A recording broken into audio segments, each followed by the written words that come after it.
G'day guys, welcome back to the channel and our round 18 preview. So plenty to get into. And I know you're probably thinking, how can there be so much to get into when we barely got any trades? But these are the last trades you're going to make. And as cheesy as it sounds, your next trade's always your most important ones. And, these are the ones that you got to kind of ride out into the rest of the season, right? We don't have as much flexibility and not as much leeway to make mistakes. So I wanted to talk about some strategy stuff and what I think are the best things for your teams, and how you can kind of define what are the best for your team. So, without further ado, we will get stuck in. I just want to say thank you, as always, to everyone that subscribed. We could be at 200. I haven't checked in a little bit.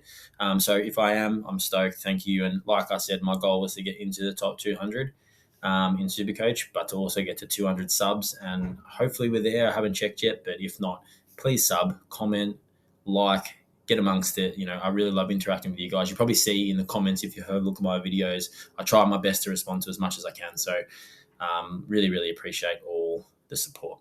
But let's get stuck in. So basically, I do like a little preview this week because the show's going to, like the show is going to be a little bit different than usual, just because there's some things that I don't think are relevant talking about, like talking about players on the bubble and stuff like that. And I'll explain that in a moment.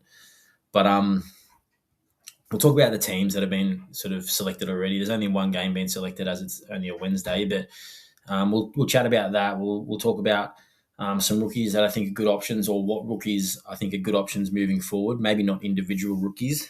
I'll speak about some trade targets and what players I think are good for sort of either strategy that you're going for, whether that be something like league wins or total points. I'm not going to speak about every individual player. And before I get into speaking about players that I think are good to bring in, there's a few reasons why I normally don't speak about heaps of individual players, is because different players are better and worse for different strategies. So whether or not you're going for total points or league wins. So if I was speaking about every single player that's good for each of those sort of strategies, I'd be here forever. But what I want to say is that if you have a question about an individual players, just chuck it in the comments, and then I can answer there, rather than me make a video about every single player that's in Supercoach for both strategies, right? But we'll speak about the most popular trade targets as well. As usual, the most popular trade out targets are the trade outs. We'll speak about my strategy moving forward, my team. We'll talk about the skippers and the captain selections as usual. And then it'll be a bon voyage, guys. I won't see you guys until I see you on Sunday for our live stream. So me and Dibbles live stream as usual, 10 a.m. on a Sunday. I'm not sure if Dibbles will be joining us this weekend again, as he's jet setting off over in Europe. But if he does join us, fantastic. If he doesn't, I will still hold down the fort on my own. So I expect you guys to be there, though, because I don't want to be sitting there chatting by myself. Bring your coffee, your breakfast, and we'll have a chat and have a laugh like we did last week, right? So let's get stuck in now. Could be a little bit of a big video and a lot of rambling like usual, but hopefully you get some type of help and entertainment out of it. Let's have a little bit of a recap of my team. Plus, I just want to bathe in the glory of having a good week. It doesn't happen that often, right? So, my score 2,767. Good score, obviously, and it was in the top 87. It was the 87th highest score of the round. So stoked with that. I think obviously there's some things I could have done to make it a little bit better, but all in all, pretty happy. Or very happy. And then season rank pushed me into the top 200. And for those that have been following, that was my next goal. And I'm really happy that I got there. Stoked. Moved up 271 ranks. What's, a really good sort of jump for the rank that I'm in. It literally more than half, or double my rank, I suppose. And then now it makes us reset the goal, right? So join the journey. Like I said, I'm my team's Surioli, hunting down players like Surioli used to tackle them. And like I said, no one gets away from Surioli. So that top 100 ain't getting away. So we're moving the goal to trying to get into the top 100. Don't know how realistic that is, but why not give it a crack, right? So let's have a look. Let's have a look at the team selections. So far we've only had the one game and the teams for that come out. The big news out of that is obviously Sean Darcy going out for Mason Cox. And I've spoken about this so many times, and you probably are like, this guy just loves Ruckman. Like, he's like, get over it. But they're just great.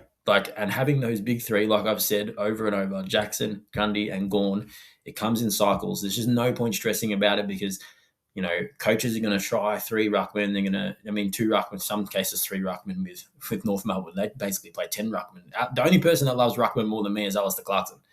But I think those main 3 ruckmen, so getting Jackson, Gawn, and Grundy, if you already have them, just hold them and forget about it. Just don't stress. Trust me. Don't worry about the rolls. It'll swing around in cycles. Don't worry about Grundy. He'll have his little run. If I didn't have Grundy, he would be the only one that I probably wouldn't bring in. If I didn't have either of the other 2, if I didn't have Gawn or Jackson, I'd be really looking to get him in.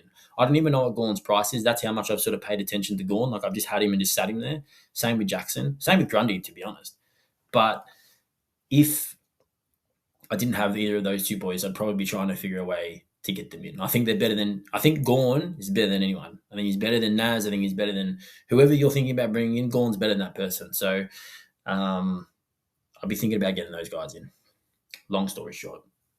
That was probably longer than that anyway. But anyway, let's get into the rookies. So the reason why I don't want to speak about too many individual rookies is because now your goal needs to change for your rookies, right? Don't worry about bringing in guys in the bubble because cash generation is probably irrelevant, all right? Unless you're one of those really rare teams that need some cash gen at this stage of the season from these rookies that you're going to be bringing in now, what you want to be doing is bringing in the rookies that have the best job security for cover, but are also cheap and can give you money now to get to your premiums now. There's only 7 rounds to the end of the season.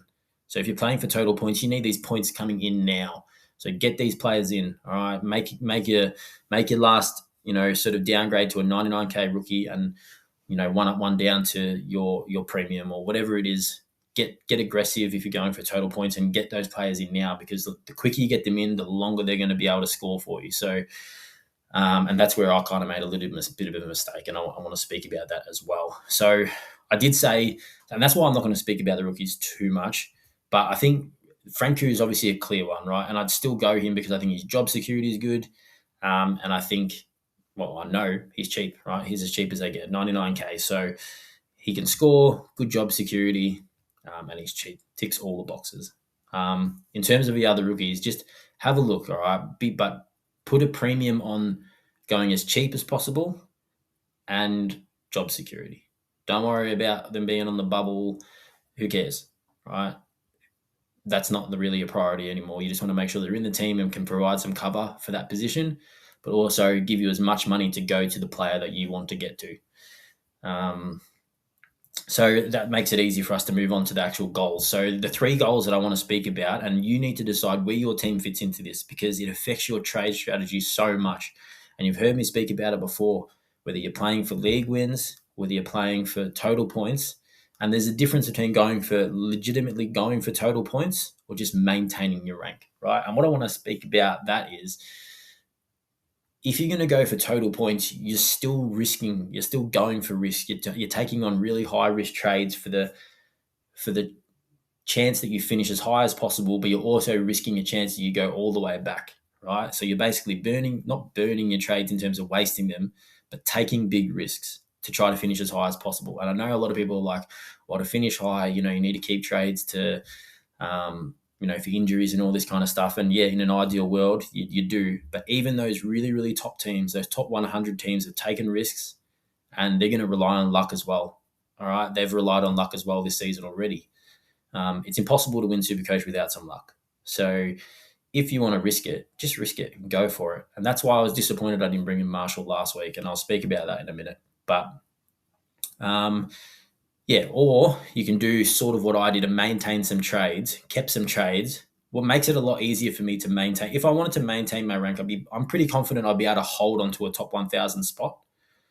But by maintaining my trades, it basically means I can't finish as high as I possibly could have. And that's why it's a little bit disappointing because I feel like I kind of bailed on my trade last week. And it had the potential to push me up ranks, but also if it went wrong, I went backwards. So I got a little bit worried about it and basically did nothing. And even though I scored a really, really good score, it could have been 40 points more last week if I brought in Marshall. But I think down the long term, you don't get many opportunities to trade in a player for 400K that has the potential of doing 110 average. You don't have many opportunities to do that. And it's better, in my opinion, to take those risks as early in the season as possible. So right now, because I might not get another opportunity to to get a player like that until maybe 2-3 weeks, and then there's only get 4 weeks of benefit if it works. If it works with Marshall, I guess 7 weeks. If it doesn't work, yeah, it crashes and burns. But they're the risks you got to take, I suppose, if you want to finish as high as those top guys. So kind of blew that one. But you live and you learn. Next season, hopefully, if I'm in a position like this, I just go for it, right? But we'll see. I don't know what I'm going to really be doing this week. I just don't have the opportunity to make it. I just don't believe there's any players around my price range that I'll be looking that can do that. And that's what's really disappointed me, because I don't think there's going to be a player come around that can do that either. So it's a bit of a shame. But let's have a look at the trade targets. So the most popular trade targets this week are in the image below, but I'll also bring it on the screen for me. So I'll just use top 5% because I feel like that's most relatable for you guys and most of my content, people that watch my content. So most traded into Bailey Smith, and I'm talking about players that are traded up to, because the rookies, like I just spoke about, it's more about just job security for me, or for anyone who should be at this stage. With Bailey Smith, I just think this is a great pick for no matter what strategy you're going for. All right, he has a good run to end the season, but he's also at a good price, a price that's achievable for a few teams. And just the fact that 10% of teams in the top 5% are bringing him in is kind of annoying for me, because I liked less teams having him for my benefit. But yeah, I just can't look past this pick. I think he's the best pick of the week, in my opinion. So I think 10% of coaches are making a really good decision by getting Bailey Smith in. So if you don't have him, look to get him in. All right. I had a really common question, and it was kind of around, who do you think's better between Bailey Smith, Naz, Dawson, all those main guys, Heaney? I 100% think it's Smith. Okay, I think he's the safest option and also has a really high ceiling, and a good run too, and a good run to finish the season. He's just coming off 2 weeks rest, so he's not likely to be rested in the future. I think it all sort of leans in his favour. Rowan Marshall, I just spoke about. I thought he was a great pick. I still think he's a great pick. I know there's sort of stuff about, Tom de Koning coming back, but broken ribs when you're playing the ruck, people crashing into you. I just don't. This is a really unique position, and I know this is not like a list management sort of video, but I don't think it's weird how I feel like Rowan Marshall is a better player than Tom de Koning. St Kilda went out and spent $2 million on a player to pair with Rowan Marshall. They're going to lose Rowan Marshall probably to Geelong, and then be left with the worst ruckman that they paid $2 million for. I just feel like, isn't that just a huge fuck up? I don't know. I'm no list manager. I'm not an AFL coach or whatever, but that's just fucking weird. Anyway, then you look at Naz, obviously, gun pick. He's an animal. So I did say that I prefer Holmes over Naz. I still think in the long run, I think Holmes will score more. But obviously Naz has got all of a sudden a massive head start on Holmes, even though Holmes scored 115. But I think either pick's great. And I said there would barely be any points between these two for the rest of the season, I don't think. So either way, you're going well. I think if you're going for a discount, I really like this pick in Bailey Dale. And I brought it up last week that I thought he was really good. He's obviously had a brilliant 10-week run, or since round. We brought it up last week in our video as well. Since round 6, he's gone below 100 twice. One of them was a 97 and then a 67. He's got 3 scores over 140 in that time. I think as a kind of a point of difference, he's in 10% of sides, but I think he has the ability to put together a 7-week run that's almost unmatched. It can match those top guys that, Bailey Dale has the ability to put a 7-week run together like that, similar to a John Noble. They can kind of really catch fire and just blow everybody else out of the water. So I think those are sort of guys that are priced slightly lower that can still do the same thing. I don't think that the chances of it happening is the same as a Naz or a Holmes. I think Holmes are probably the most consistent, but they definitely have the ceiling to go crazy. I would be going Dale over Noble, but I think at a lesser price, Noble. For me, if Holmes is the most consistent top line price guy, the next most consistent guy is Cal Wilkie. I love this trade. I think this, if you don't have him, and most teams, a lot of teams have got him, but he's fantastic. He provides all the same things that those guys basically do. Maybe not the very, very top ceiling, but I wouldn't be surprised, honestly, if Wilkie matches those guys until the end of the season. He'll just do it in a different way. He probably won't have any really low games, I don't think. I think we're sort of past that bit where he's sort of recovering from that injury. He's had the bye. I expect Wilkie to just be a phenomenal pick towards the end of the season. And if I had enough trades to kind of go Worrell to Wilkie, I would probably do it. I think he's going to score that much better than Worrell to make it worth it. So I think he does like 105 average from here till the end of the season, and at 460k, that's to me that's just gold. I know he's not on the list, but he should be.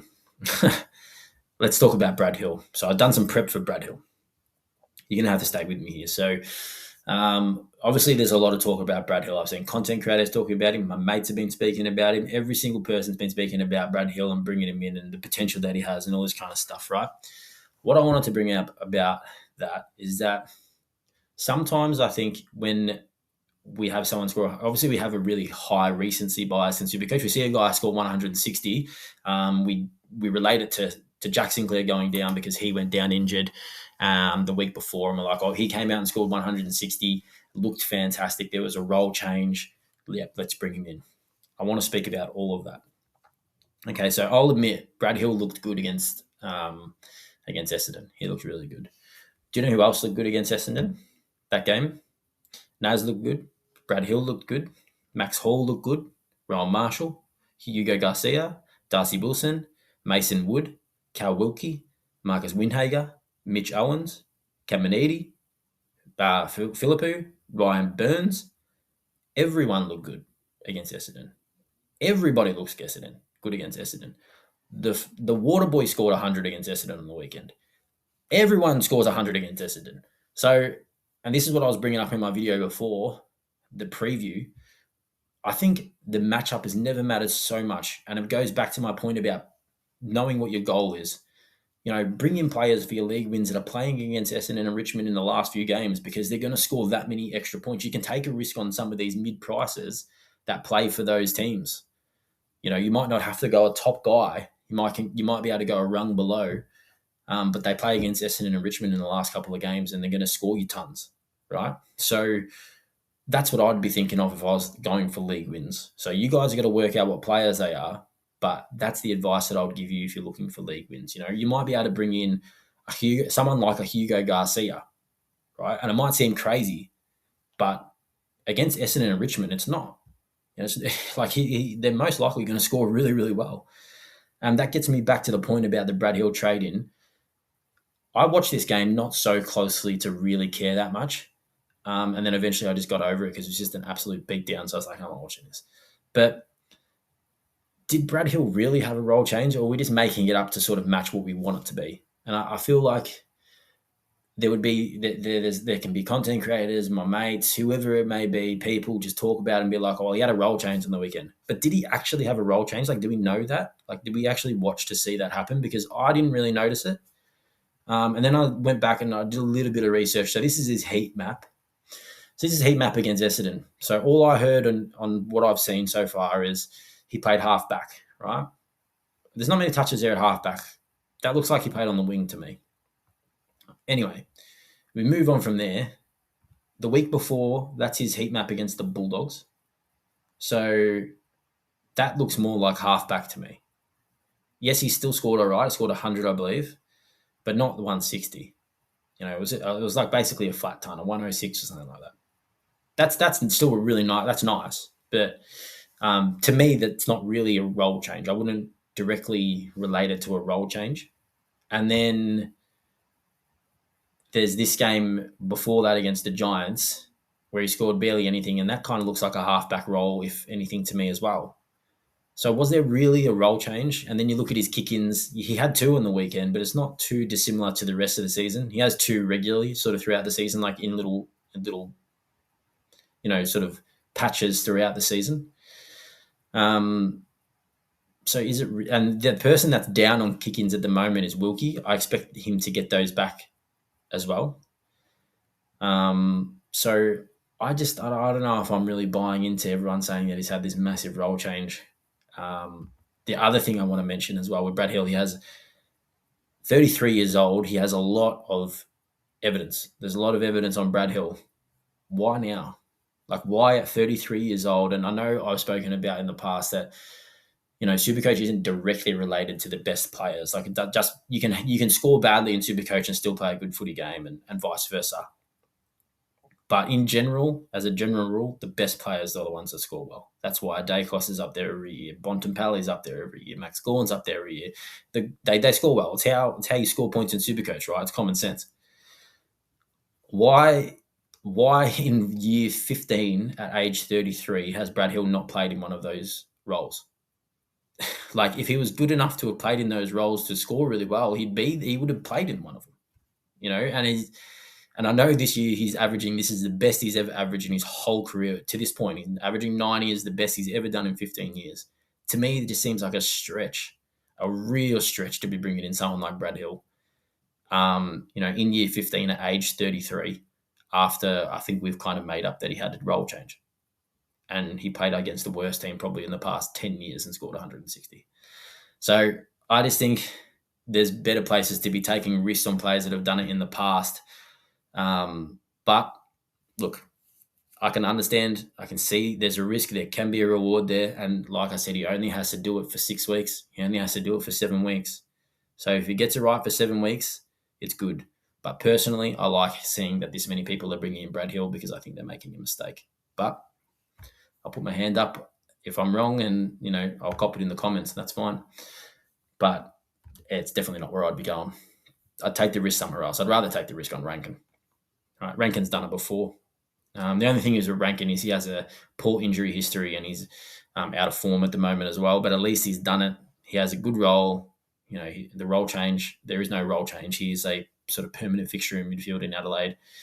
So I don't like either of them, but if I was going to go someone between Brad Hill and Rankin, it would 100% be Rankin, because I think there's a possibility that they both go horribly wrong, but I think at their best, Rankin has the upside.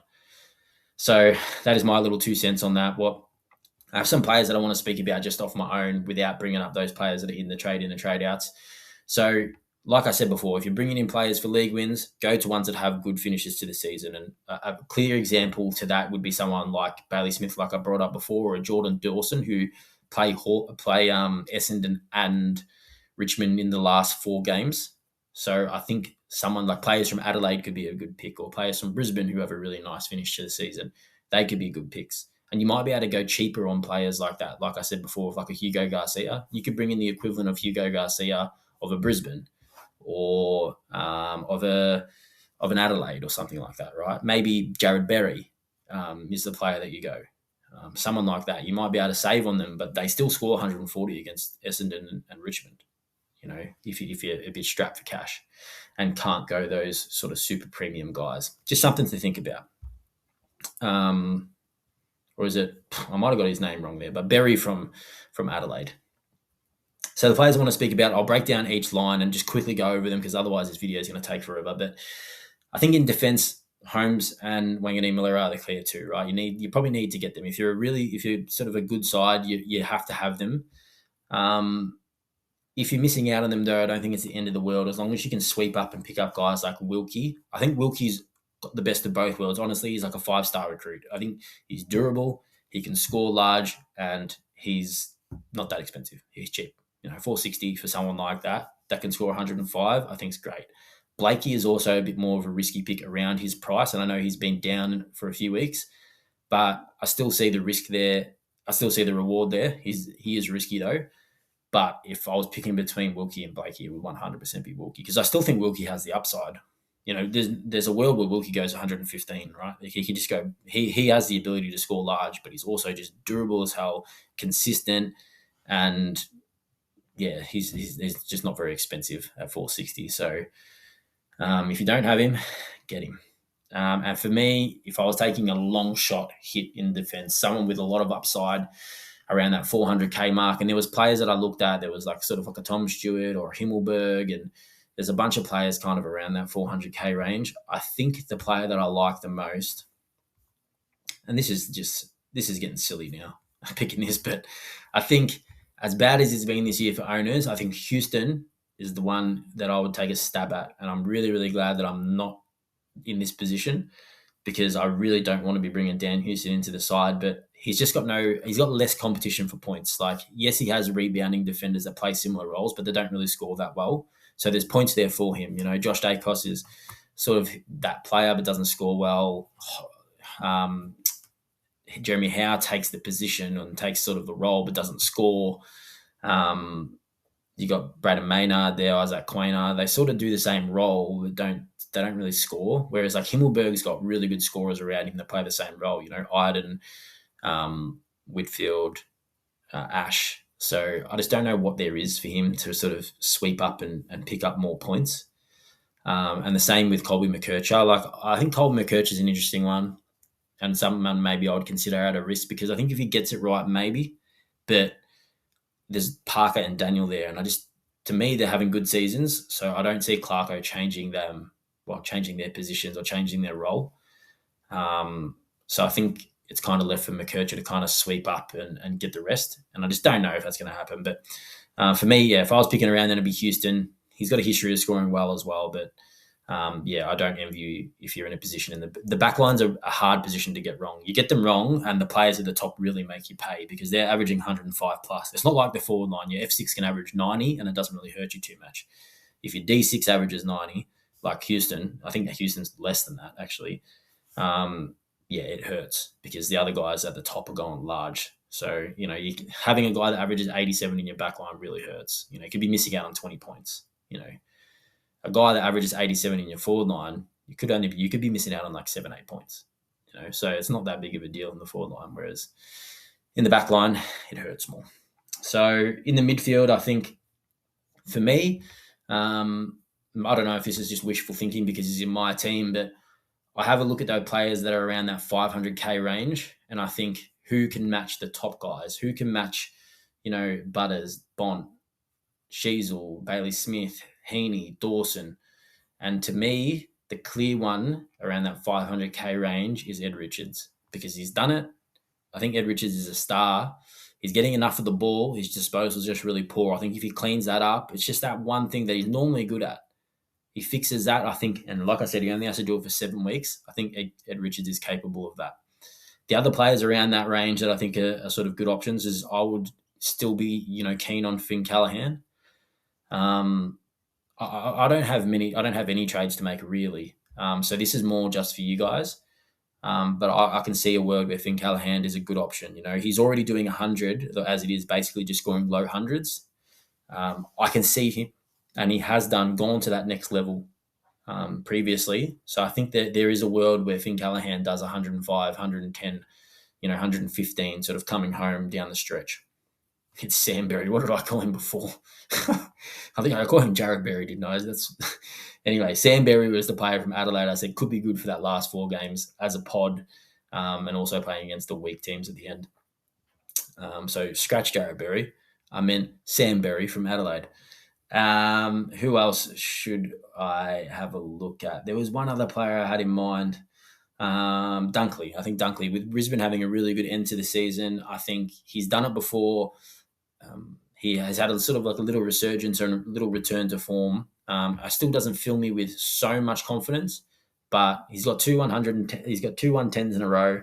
I think if you're going to take a risk, I would prefer to go Ed Richards, but I can see the lure to go someone like a Josh Dunkley. So I think there's some good options there around that sort of 500k mark to go, 500k and less to go in the midfield. And the one that I'll be really watching for is, if you're going for league wins, is Errol Goulden.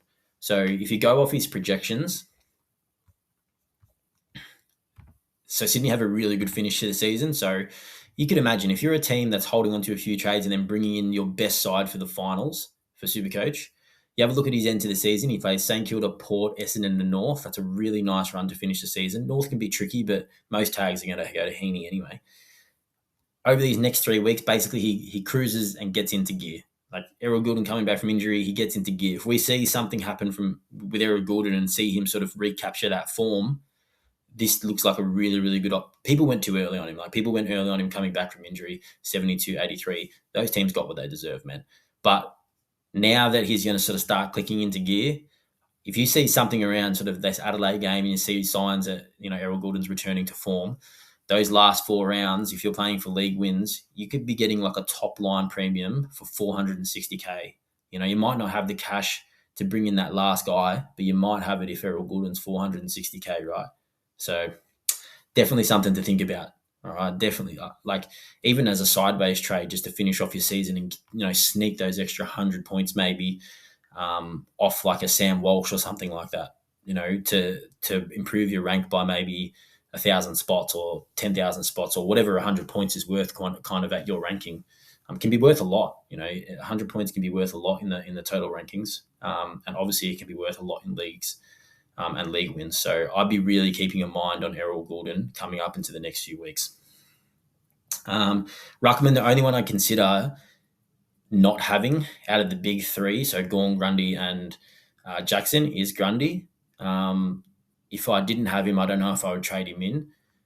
I still wouldn't have any, I wouldn't be opposed to trading him in. I still think he's a really good option. But if I had any of those, if I have those three ruckmen like I do, there's no way I'm trading him out.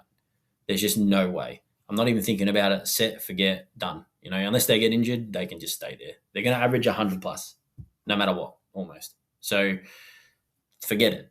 But if you don't have them, maybe you don't want to go. If you need to bring in some type of ruckman and they're cheaper, they're outside of those three, bring in Marshall. I think he's the only other one that I'd really consider. You could take a real risky stab at Cherry, but that's the boldest play. I think that one's probably a bit stupid at this stage. But trading Cherry out's scary because you're trading out a guy that can score 200s, and it's just the role. That's all it is. Like Clarko, all he needs to do is give him the role, give him the time, and he goes back to those scores that he was scoring early in the season probably. But I don't think he's going to get it. So, but it's a risk you take. It's a risk you take. It's a risk to keep him. It's a risk to trade him. So, it's a really interesting one with Cherry. It'd be interesting to see what happens. Like I'm glad I don't have him and have to make that decision. But man, tricky one for sure. And then in the forward line, I think Marshall and Durham are clear players that can make you ranks. I think Durham, I was 100% wrong on him. And I'll hold my hand up with that. And congratulations to everyone that went Durham. That role looks great. He looks great. And he's going to maintain that role, hopefully, all the way through to the end of the season. I can't see why not. Whereas Marshall, there is questions around that with TDK eventually coming back. But I wouldn't be opposed to just rolling the dice on Marshall. I should have done it last week, and I spoke about that already. Or maybe I should have just gone to Durham last week. That probably would have made a little bit more sense even now. But now that they're both priced out of my sort of, I can't get them for a straight trade for Tuke, I sort of missed my chance. And that's why next year I want to actually have a crack when I'm in this position rather than play it safe and just maintain my rank. The other two guys that I really like Tracy. So Josh Tracy coming down in, this guy has been F3 for a lot of the year, and now that he's dropped in price and dropped a couple of, not so great scores, this is a guy that can put it together for 7 weeks because he's done it earlier in the year. Yes, he's dropped 89, 75, 64, 69, but these things come in cycles, man. They come in cycles, and if he just catches a little heater in this last end of the season, he might have a tough one against Sydney this week, but then you think about it, after that, he's got Port, what can be a tough matchup with the Lear, admittedly, but he also could go big against Port as well. But then you got West Coast Bulldogs, two really good matchups, Melbourne, Adelaide, and Carlton to finish the season. I really like that. Adelaide at Optus, Melbourne anywhere, got a pretty young defense outside of Lever. And just like Josh Tracy's a tough matchup for anyone. Like he can play good against the good teams as well. That's the thing. So I'm not really too stressed about Freo's run because they're the best team in the league at the moment. So it's kind of like he's doing it anyway. He's doing it anyway. So, and you're basically going to get a guy that was the F3 for so much of the year for maybe less than 400K. To me, that's a decent get. And then Isaac Rankin the thing is Isaac Rankin, he's like super high risk, and I think he's like high reward. I wouldn't say he's got the massive ceilings, but he can go he possibly could go 105, but that is a massive stretch, I think. But he's also really injury prone. He was under prep this year as well, and he's just out of form, right? So there's a lot going against Isaac Rankin, but desperate times call for desperate measures, and you might have to go something like that if you're trying to make up some ranks. And also Adelaide have a decent run to finish the season. Anyway, hopefully that helps. Like I said, if you want to ask about individual players or trades, comment them, because I can't talk about every single player. I tried my best to sort of give an overview of what I would do if I was in a range of positions, because realistically, my team doesn't have these options. I don't have the opportunity to make these trades. My team's basically done. I just ride out the bumps now, trade when there's injuries, or maybe luxury sideways and try to squeeze a few points out every now and then. This is why I'm shattered. I missed out on the Marshall one because, like I said, you just don't get many players pop up at that price that could go 115. And now not only do I have to wait a couple of weeks for maybe another player to come around like that, they might not come. That might not come. So I've kind of just missed the boat. I should have just had the crack while I was there, and crashed and burned if it didn't work, and enjoyed the spoils if it did work. But like I said, you learn from your mistakes, and hopefully next season I'm in a position where I can make that decision and I can be a little bit more bold. Anyway, let's talk about the captains, all right, before we go. So we'll talk about the captains. For me, A+, and as you can see in the graphic, it has to be Max Gawn, right? He's going to destroy Richmond. Like, I think the question is like, what vice captaincy score do you take? Because Max Gawn's going to go 150 plus. So if Sheasel or whoever, Nas goes, if your vice captain goes 135 and you've got Gawn sitting there against Richmond, what do you do? But that's where you got to put your goals into perspective. If you're playing for league wins, look at your matchup. If you're playing for overall points and you really want to go for it, go for Max Gawn. Grow a set and go for it. Go for Max Gawn. But if you're trying to maintain, like if you're kind of having a go to get as high as you can, but then kind of not, sort of sitting on the fence, take the 135. I can see an argument for all three situations. But I think if I'm in that position, I'm going to go for it. That's just the way I feel at the moment. Why not? I'd rather crash and burn and said I've had a crack than not have a crack at all. Now that I'm ranked 192, I feel like I kind of owe it to myself to actually have a proper dip, right? So, but to me, Max Gawn's A+, 150 plus in a bad game. So let's see what happens. But I reckon it could be something special from Big Maxi. Maybe double tum watch maybe. Okay, so second choice of captain for me, if it's not broke, don't fix it. Sheasel, why not? Like, let's have his last 4 games are all captaincy scores, and good captaincy scores. 142, 153, 175, 180. Why would I change? And sometimes I think I overthink this shit too much. I'm kind of like, but he's done these 2 weeks in a row and the matchup, this, that, taggers. Who cares? Who fucking cares? 142, 153, 175, 180. Say less. I don't care. Collingwood are a good matchup too. And you know what? I think Ed Allen goes to LDU anyway. That's where I would send the tag because he scored 180 and Port Adelaide won. So it's like he's not that damaging with the ball. I just think this is another great one. So Harry Sheasel will be my vice captain. Naz, it's almost the same thing. If it ain't broke, don't fix it. But Naz is a beast. Coming up against Port, they let the other two go off. I think the only thing is with Naz is that there's no 2 more obvious players to tag in the league and more reliant on them stars than St Kilda and Collingwood. You got to stop Naz if you play against Saints. You got to stop Dacos if you play against the Pies. Right? They got nothing else outside of those players really. So it's like maybe Port do that. Maybe they didn't see the actual quality in Sheasel and LDU to drag their team over the line. Believe me, they know that Naz has that ability. So I think Drew maybe puts attention into him. It's just an obvious sort of choice, but maybe they don't and just let it run. Maybe they do the Essendon and just let everyone run. But I think, for now, Naz is a great option. I really like Dawson against the Gold Coast. Gold Coast have a really, I've spoken about it, they've got a really sort of lazy midfield defensively. They're just defensively sort of irresponsible, their midfielders. And I think even if they do try to put some pressure or a run with Dawson. I don't know how good that role can be played by any of the players that they have. I think Holman obviously has that, but are they going to put him in midfield when they've got all those stars that they need to rotate through their stars? I think Dawson's a good pick. At Adelaide Oval, surely he dominates there. I think he's 125 plus. So I like that. And for me, the safe option is sort of Bailey Smith against GWS. I think even though GWS seem to hit some form and they do have a tagger, Bailey Smith's role is almost untaggable. And I think he's proven that. He seems to be able to break tags, run through tags. And I wouldn't be surprised if Bedford sort of puts his attention into someone like Holmes instead.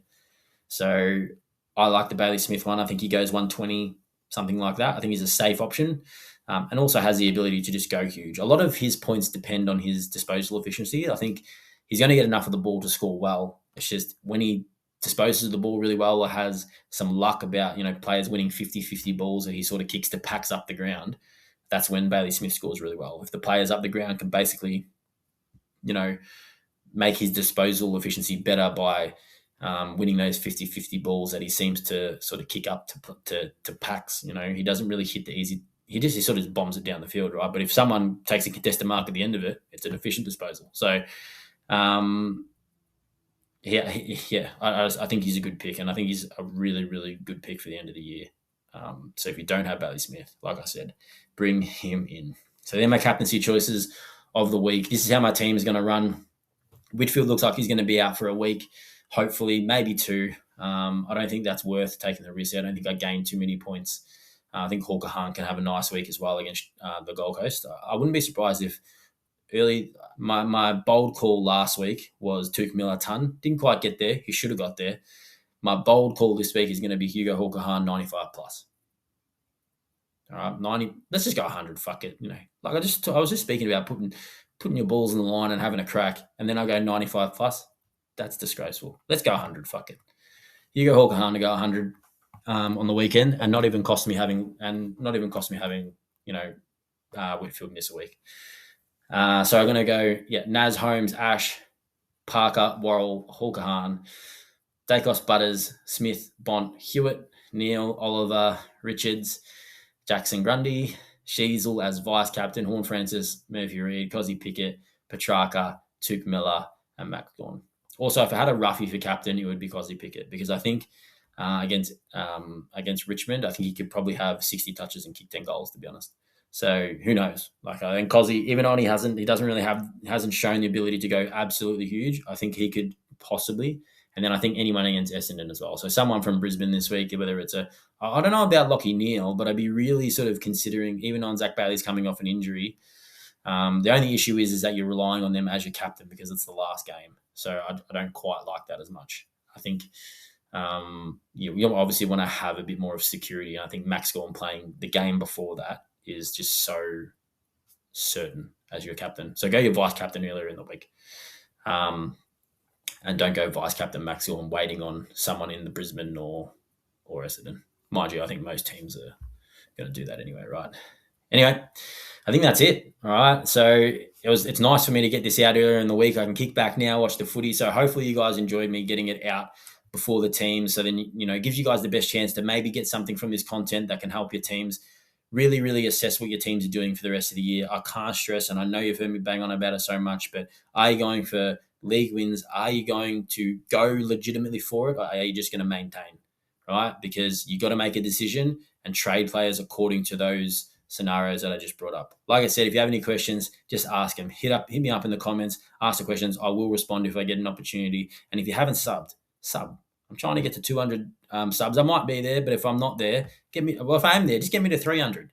But the goal for us has changed. We're going for top 100, and I'm still chasing 200 subs on YouTube. So I'll catch you guys, I suppose, on Sunday, 10 a.m. at the live stream. Hopefully it's with Dibbles. If not, I'll be holding down the fort. Bring your breakfast, bring your coffee. We'll have a chat and a laugh like we did last Sunday. So hopefully I see you guys there. But if I don't, I'll catch you at some point. I'll catch you later. All right, guys.